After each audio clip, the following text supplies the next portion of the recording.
الحمد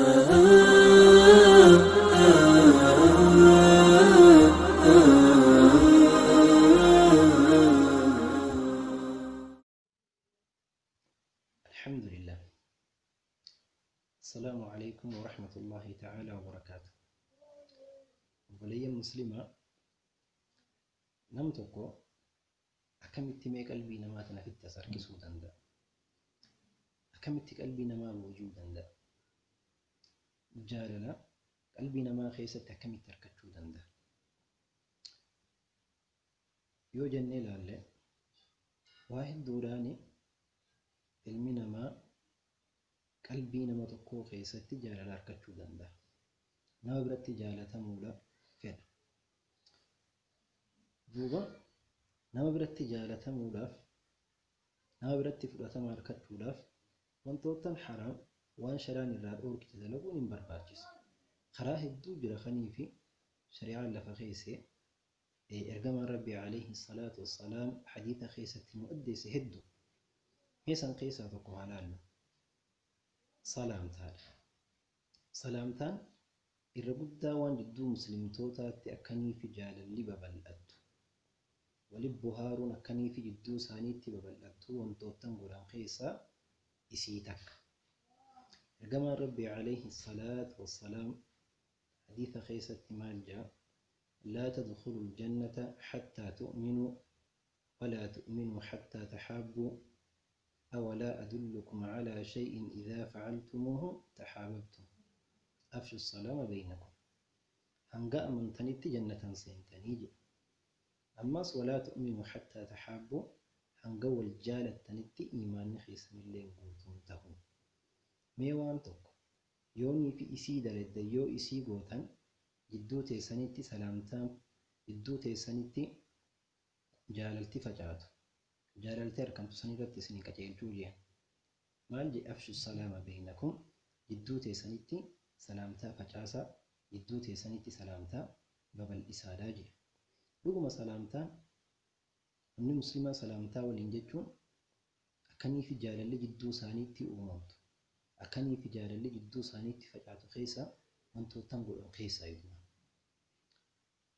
أمنتين إسلاما سلامتا والإنججو خنا قفرت تنجبابسي هنغني في هكا توك خني في مسلمني أبوليس سا خمسلما راقو تقوغوتو تيجو إرقما ربي عليه الصلاة والسلام حديث خيسة مالجي حق المسلم على المسلم ستو حقني مسلمة رتك أبو جاجي سن خيسة توكو إذا لقيته فسلم عليه وقايسة قلنمتي وقايسة وجي ولد دفتي السلام عليكم ورحمة الله وبركاته جئين سلامتاتنا إيسان جئين حديث براخي سترقم الرب عليه الصلاة والسلام أكجي السلام اسم من أسماء الله تعالى وضعه الله في الأرض فأفشوه بينكم سلامتان مكا ربي راته خيساتكم ربي سبحانه وتعالى دجتنا خيستي جدو تيسانيتي سلامتاتنا فجاسا جدو تيسانيتي سلامتاتنا ببل إسان موجي حديث براخي ستر قمر ربي عليه الصلاة والسلام مالجي نياتا نياجسا رحمة سمتان فدا سلامتا وللرك أراء هل كان يرون من رفوز صلاة نجيان دوبا تدخل الجنة بسلام جنة نجيان سينتنين جيجو أما wanni tokko tokko khanii fi nama muslimaa keessatti mul'atu dogongorri tokko tokko khanii fi bakka salaamtaa kanatti argamu namanii fi beekan qofaan salaamtaa jechuudha. Ergamaan Rabbii alayhi salaatu wassalaam ammoo khaji nama beeytuu fi nama beeyna irratti illee salaamadhuudha. Nuti ammoo faallaa kanaa deemnee maaltu argame nama beeynu qofaan salaamtaa jechuudha. Kan beeyne hoo waan akkan jennuun jechuudha.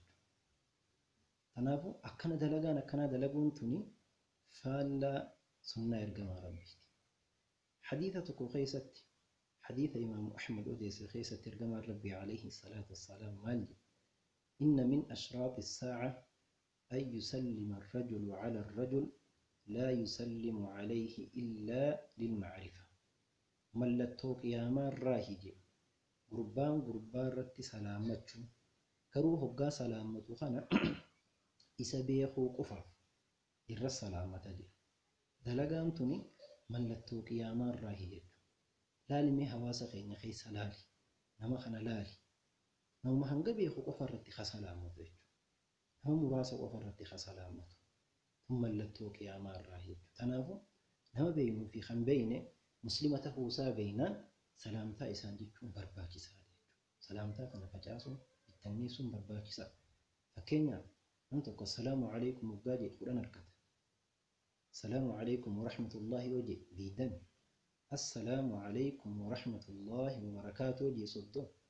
Nam tokkoon jechuudha. Mee fakkeenyaaf nama beeknu qofa irratti salaamannu yoonii fi taani. Nama 10 yoon dhufe fakkeenyaaf kurnan dhufu kana keessaa yoo nama 2 qofa beekte 30 argatte 60. Odoo kurnanii nuu jettee hoo 300 argatte jechuudha. Gartee khasaaraa gama ajriittis khasaaraa faallaa sunnaadhaas deemuu dataati.